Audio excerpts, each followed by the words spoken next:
Mon peuple est détruit parce qu'il lui manque la connaissance. Puisque tu as rejeté la connaissance, je te rejetterai et tu seras dépouillé de mon sacerdoce. Puisque tu as oublié la loi de ton Dieu, j'oublierai aussi tes enfants.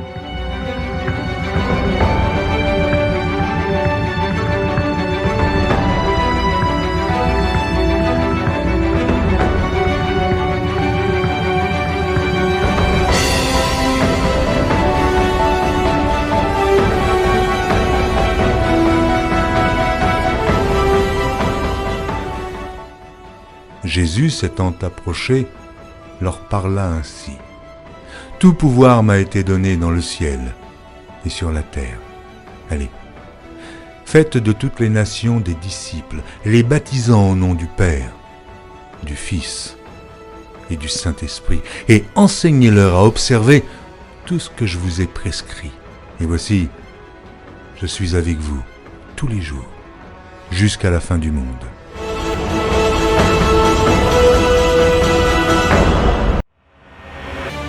elongo na yesu tokosala bikamwa mpe akoekraze banguna na biso mbote mingi na bino banso baebozwa libaku mpe ngolu ya kolanda basango ya bakristu na lolaka ya journal télévisé chrétien basango oyo esungaka biso toyeba lolenge kani ya koyebisa bino mayema azali koleka mayema azali kokoba mpe mayema azali koya na baeklezia mpe na mboka na biso kongo demokratiki na banso totombeli na bino bolandi bolamu.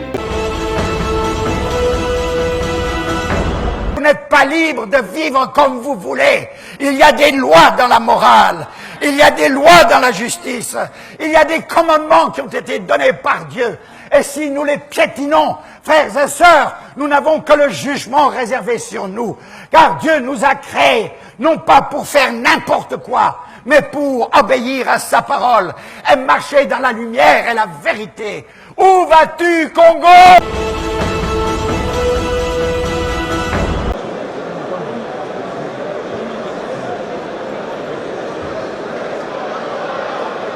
awa tozali na palais du peuple et tuluku ya bato e bozali komona bayaki bongo koyanola iyo na investiture ya baministre ya gouvernement Sama Lukonde solo elekani malamu mingi koleka pamba te esengo ezalaki na mitema ya bakongolais po ete oyo babandaki kozela yango oyo esalemi na maloba na ye premier ministre ya mboka Congo Sama Lukonde alaki na baimboka ete élection na 2023 ekozala kasi toko kende kaka bongo te esengeli recensement esalema po ete moto na moto azala identifié pe na carte na ye yango nde eko permettre na 2023 élection esalema. Honorable président de l'Assemblée nationale, honorable membre du bureau, honorable députés nationaux, élus légitimes du peuple congolais, des membres du gouvernement, conformément à l'ordonnance numéro 21/012 du 12 avril 2021 portant nomination des vice-premiers ministres, des ministres d'État, des ministres délégués et des vice-ministres. Notre devoir est dès lors celui de nous hisser à la hauteur de leurs nombreuses attentes, mieux exprimées lors des consultations menées par le chef de l'État et qui constituent dorénavant les défis auxquels notre gouvernement doit s'attaquer. Solo topesi bango longonya na maimanso basali longonya na mokonzi ya mboka mwana mboka Félix Antoine Tshisekedi Tshilombo na maimanso bazali kosala pona kosunga mboka Congo ekende liboso na elobeli ya journal télévisé chrétien bazanga ki maloba te balimboli biso nde tosimbi ma population biso nde mokili tosimbi mabele tokomona ete pasi ezokota makasi et moi bitumba ya politique normal et comme il peut à niveau nango mais to senga kimbela na président l'Assemblée nationale na ba député na biso to sala kimbela na chef de l'état ya biso mokonzi mboka bakoka ko salisa po ete gouvernement oyo evanda ya solo biso na posa to comme ça ba kosala biso me balobi oyo esi ebimi tovandisa yango nano na esika nsima nde tokotala biso na bango elongo nini esengeli tosala.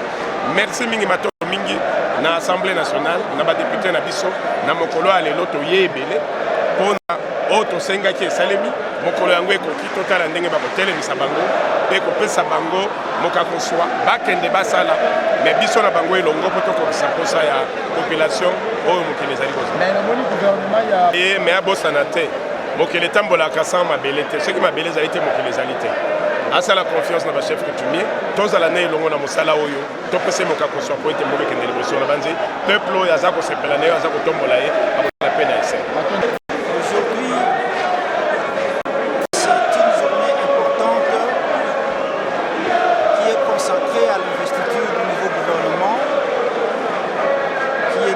Par son Excellence, Monsieur le Premier ministre Sama, qui avec lui, la vision du chef de l'État va se transformer en retombée positive de la population. Il est impérieux et important de rappeler aux honorables députés et sénateurs qu'il nous reste pratiquement 10 ans et demi.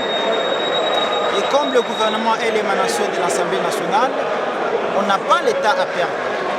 Donc, je fais aussi appel à la conscience et au sens élevé des responsabilités de maturité de ceux qui ont été choisis par les chefs de l'État pour la gestion de la République.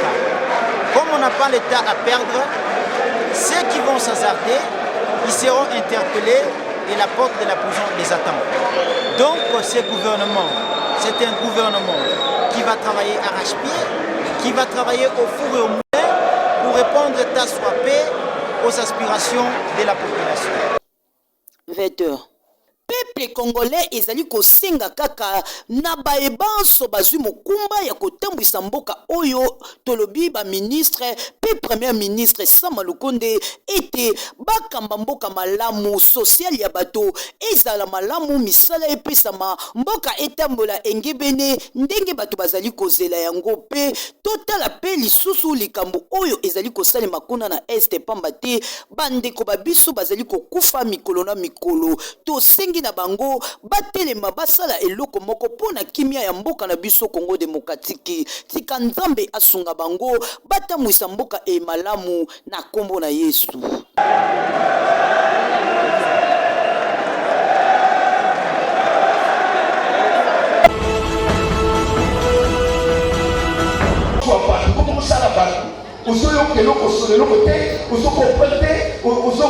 Batiaki litono na milulu na bango ya 14 jours oyo wapi kolo asaleli bango bolamu ebele ezali bongo bandeko ya lisanga aseka site verte pai wapi mopakola minankolo Daniel Kaniki akambaka na moboko na likambo na bango Dieu de vengeance oyo eteyamaki mpenza na nguya makasi pe moko azwaki ya motuya kouta epai na tata na nzela ya malakisi eye na nzela ya mosali na ye Daniel Kaniki litono etiamaki atalisaki bana na nzambe lolenge kani kolo azali na makoki ya kosala satana azali ne lokote bana nzambe batelema babanga te pamba te nzambe oyo akotaka makambo na biso atelemi pona kobunda pe kosalela biso satana azali na kokoso elekanaki malamu mingi penza bana na nzambe bapambwamaki makasi koleka na milulu yango.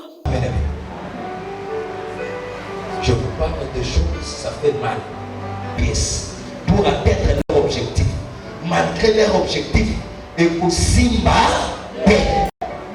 alors, bien avant. Et Simba, kolo akumamaki makasi na milulu ya ngolo yembo pe mabina ezwaki esika bana na nzambe batombolaki kiti ya bokonzi ya tata komona bikamwa pe maso nkolo asalelaki bango bongo basukaki wana te bafungolaki monoko koloba na elobeli ya journal télévisé chrétien pona esengo oyo etondaki na mitema na bango na elobeli ya Olivier Mukendi mosali na nzambe Daniel Kaniki alimboleli biso.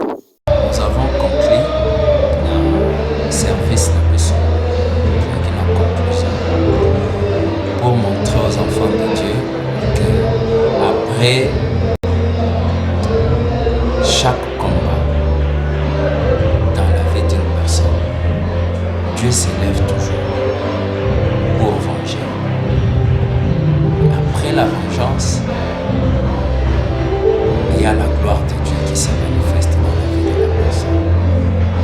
Donc, en bref, le message, c'est ça. Nous avons parlé sur le cas de Daniel, chapitre 6, 24e verset à 28e verset. Donc, Dieu s'est élevé pour venger Daniel.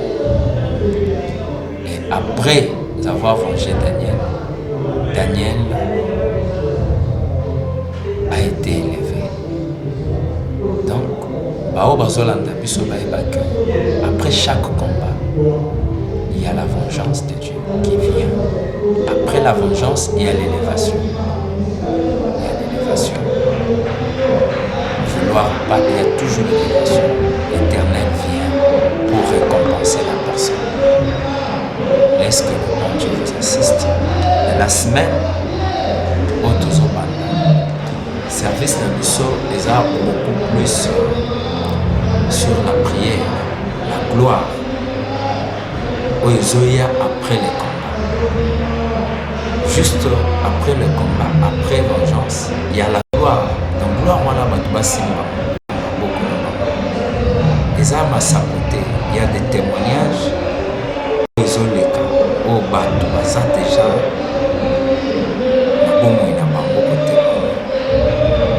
donc, Zambe a assisté Moutoumou se donner comme des prévoits pour vous allez intéresser de venir. Donc, notre adresse, c'est ACK Cité Verte, en face à Kamba Tiading, et taxi ou taxi bis sur le jus ou tu rends c'est après entrée du camp. Ce que vous dites, c'est avant entrée du camp. Donc c'est en face. Il y a camp Badiading, c'est là où se trouve la sécurité. Je suis là chaque jour. Et le programme à Kilt Nebiso, c'est chaque jour, 17h à 19h30. Et puis, culte matinal de 5h à 6h45. Et le bon Dieu vous bénisse. J'ai commencé à parler sur Covid avant Covid et mal. Je prophétisais sur ça. Et la maladie s'est réalisée. Puisque j'avais vu une bête Azo Bima, na Orient, Azo et Aleki na Europe. Donc na Asie, Aleki Europe, États-Unis et Afrique. Donc j'avais tout expliqué. Et effectivement, c'est ce qui s'est passé. Covid,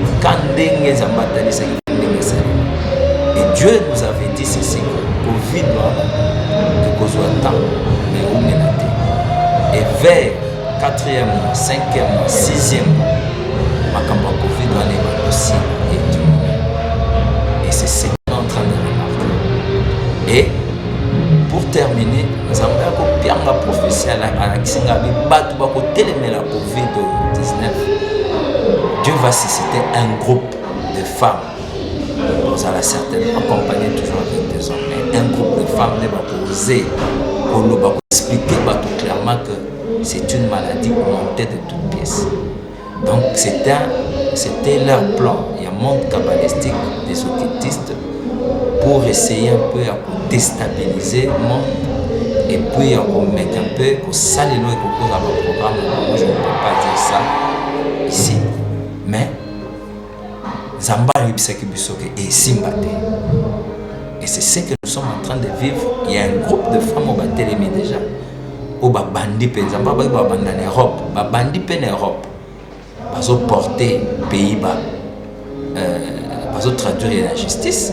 Donc, aux hommes, on a expliqué que c'est une maladie où il a classé la classe AD, la zone AD. Non, ils ont grippe comme la grippe nyonso. Et puis, ils ont bomaté. A expliqué que non, Batubi Batonga. Tonga, ils ont la morphine na kati. Donc, il y a des choses, des secrets oyo, corps médical, il ne faut pas le voir ouvertement. Mon père, l'évêque Pascal Moukouna, a dit ça.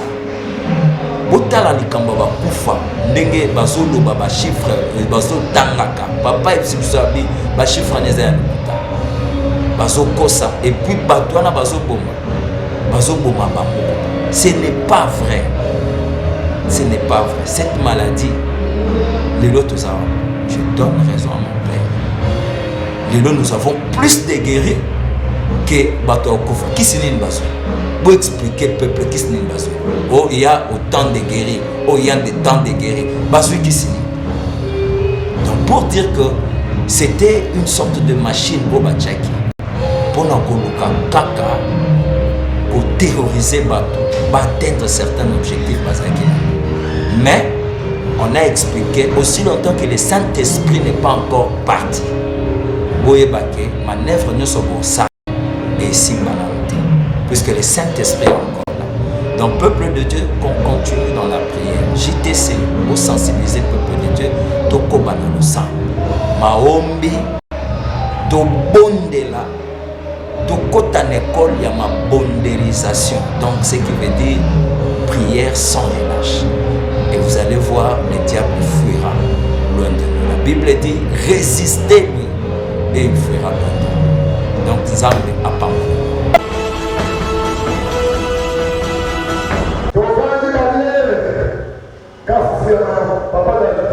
bandeko ya lisanga étoile brillante du matin oyo ekambamaka na mosali na nzambe Albert Kapamba basanganaki na molulu monene ya bobulisami oyo babengi na mama na likambo la consécration na milulu yango bayebaki kobulisa basali na nzambe mibale mpona kokotisa bango na ndenge elongo bani na kati ya lotomo mpona kosunga mosala na nzambe ekende liboso solo elekanaki malamu mingi penza mosali na nzambe oyo bapambolaki ezalaki bongo mosali na nzambe Augustin Zapa pena mosali na nzambe ya mwasi Saint-Tuche bango mibale nde bayebaki kobulisama mpona kokotisa bango na ndenge elongo bani na elanga ya tata pamba te elanga ezali monene kasi basali bazali moke kolo na bolingo na ye mikolo na mikolo azali kobakisa basali na kati ya elanga na ye etuluku ya bana na nzambe ebozali komona bayanolaki iyo na milulu yango mpe nkolo mokeli na nyonso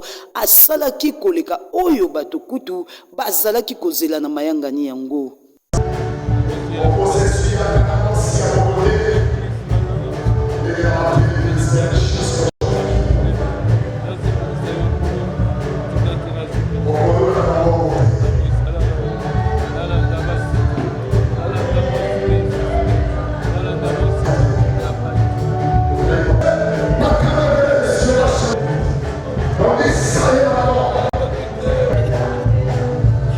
Molinga mikati na nkolo mosala na nzambe ezali monene tala esika malamu nkolo abongiseli yo yango oyo soki ozali na ino na eklesia ya kobondela te yeba ete Église étoile brillante du matin oyo ekambamaka na mosali na nzambe Albert Kapamba ezwami na balabala Kabongo na quartier Ngomba Kikusa kuna na komini ya Ngaliema ndeko yaka okozanga te kobika loboko ya nkolo Yesu Masia na elobeli ya journal télévisé chrétien mosali na nzambe Albert Kapamba azangaki maloba te.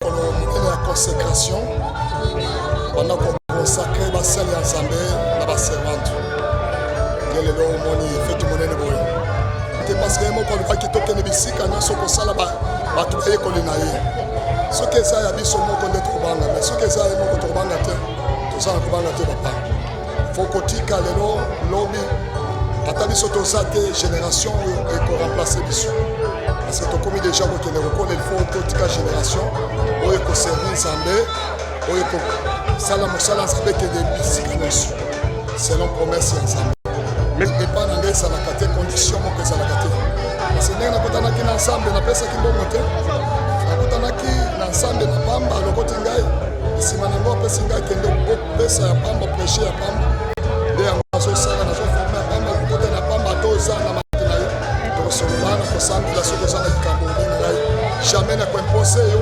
opesa ngai.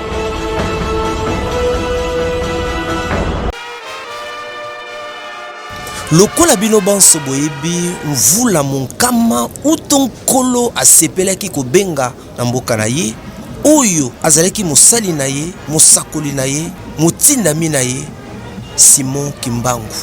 Na boye tata mokambi ya ekolo ayebaki bongo kokende omboka Nkamba elongo na bana mboka ebele penza pe na bandimi ya etonga ena.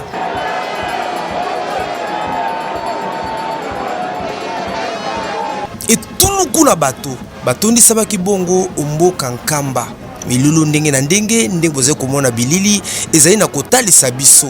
Nkumu wa mboka tata mokonzi Félix Antoine Tshisekedi Tshilombo ayebaki bongo kofungola mpe koyingela ondako to esika eye misala nzike mpe makambo ndenge na ndenge oyo mosakoli na nkolo Simon Kimbangu wana azaleki naino na bomoi ayebaki na kosala mpe kotika oyo etikala bongo lokola elembo.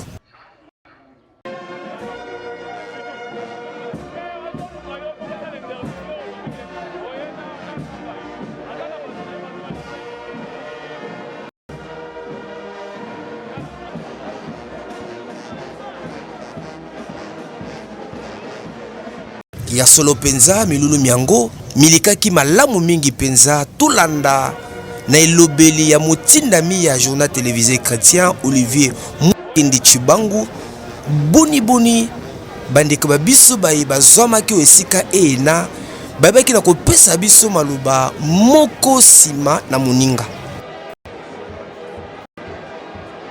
Tosepeli bato bakanisaki ezali un non événement mais biso Monique ezali solo événement. Brazzaville ba frontière ezali okangama balobi tokomata te tomati ebele ya lumutu. Donc nazali na esengo ndimbo moninga yawa ndenge milulu eleki mokonzi ya mboka ye makambo alobi yango tozalaki kotela alobi ke 6 avril kobanozala férié ebandi nde yawa biso pe eliki ezali ete tokolanda yango na mokili na biso na Congo Brazza, pourquoi pas na Afrique mobimba. Donc lelo ezali redépart 100 ans après. Il y a 100 ans biso tozalaki te lelo biso tozali. Donc esengo na biso yango wana ngai na yebi mpona nini nalanda baba Simon Kimbangu. Donc makambo ya foi ezali beaucoup plus compliqué. Bato bandimaka na bango te mais oyo azali komona ba épreuve oyo azali komona ba miracle oyo azali na makambo oyo azali komona na yende moto andimaka parce que bato atembe bazali ebele soki omoni te ondimi te mais oyo bazali komona obligé bakondima nde itando ndenge ezalaki fete monene oyo ya le 6 avril oyo 100 ans existence eglise Kimangisi basepela yango bakoki kozanga te kozanga te parce que avant ayaki liboso awa peyebisa papa ayaki na baconstitution politique oyo président Félix asalaki olandaki ke akendeki apesa makanisi ya consultation nasengaki mpe ke akanisa mpona président ya république azanga te na milulu nde esengo monene mpo lobi azalaki. C'est une grande première que mokonzi afanda toute la journée wana kati ya cité Kamba ezalaki village ezalaki mboka lelo komi cité moderne bandaki tokotala ndako tolai lelo ezali grâce ya effort ya leadership ya papa Simon Kimbangu Kiangani. Donc eza mokolo monene eza fierté mpona bana kimbangiste parce que va reconnaître que l'église Kimangisi est l'église universelle, l'église catholique romaine, l'église islamique, parce que le président de la République a tombé mon gongo le 6 avril et maintenant la journée fériée et chômée. Dengue va faire autre manière comme on a kala. Il y a l'église catholique, chaque fois, maman ceci, papa ceci, Saint-Tel, mais les lots, en tout cas, dans le président de la République, à reconnaître que Simon Kimbangu est un prophète, Simon Kimbangu est un libérateur politique, parce que pour la CAQ, en 1921, 1900, avant Koufa, et Salamina a commis à manière prophétique. Nous avons énuméré deux aspects importants. Le premier ministre, lui, a solo déjà désigné. Félicitations pour notre papa Michel Sama. Yami Balé, oui, même les lois du gouvernement, il faut la commission et ça l'Assemblée nationale. Parce que dans le projet, il y a un programme du gouvernement, il y a baannonce plan wana nsima nde bokota na bacommission bapesa étude bapesa baquestion nde plus tard gouvernement wana nde soki azwi validité akoki kosala mosala to nakanisa première volet yango wana lelo il faut que président Mbosso asisa constitution ya bacommission nde esalaka misala oyo eleka na plénière soki asisi likambo wana gouvernement mpona bamisano eza mpasi te mais mpasi ya mibale parce que bitumba entre baregroupement politique ezali oyo alingi kotikala moninga te nde président akoluka concession de façon que soki gouvernement ebimi bato bakosepela bango nyonso te mais ndambo au moins majorité basepela gouvernement wana ekosala gouvernement ekosalisa mboka évidemment sur le plan moral c'est aussi ça il faut ezala baministre oyo bazali vertébré baministre oyo bakokanisa libenga na bango te bakokanisa libenga ya pepe milulu oyo ya santa eleki kitoko mingi biso mpe bato mwindu tozwi lokumu na monde entier na mokili mobimba mpo balobaki bato mwindu tokokoma mindele bakokoma bato mwindu me tokomi yango na poso te tokomi yango na misala ndenge papa alakaki biso makokisami na ye oyo ya profetiza ezokoka ekokisami na centenaire oyo yango wana tosengi merci mingi na papa Simon Kimbangu mpo abimisi biso bana ya Afrique na bowumbu abimisi biso na bowumbu centenaire oyo bamiso balabaka bakomi basaint oyo bango babengaka basaint na bango na mboka boye Saint Joseph Saint Christophe biso mpe toza mosantu na biso papa Simon Kimbangu yango wana message napesi bana Congo Bible est-ce que mutu pamba makambo nyonso ekokosalama il faut tondima mabe bato bamonaki bakotaki te bazolia mane kitaki me bandimi te babi Jésus ye te ndenge moko na biso tozala na kondima mpo Kongo ekende liboso il faut tondima président de la République Papa Félix de Seigneur merci na oyo asali en tout cas aza reconnaissant à reconnaître Papa Simon Kimbangu dans mon centre na biso ye wana soki tolandi ye Kongo kokende liboso tozala moto akolanda te kaka ye yasa pamboli Papa Félix biso nyonso nsima na ye mpo Kongo ekende liboso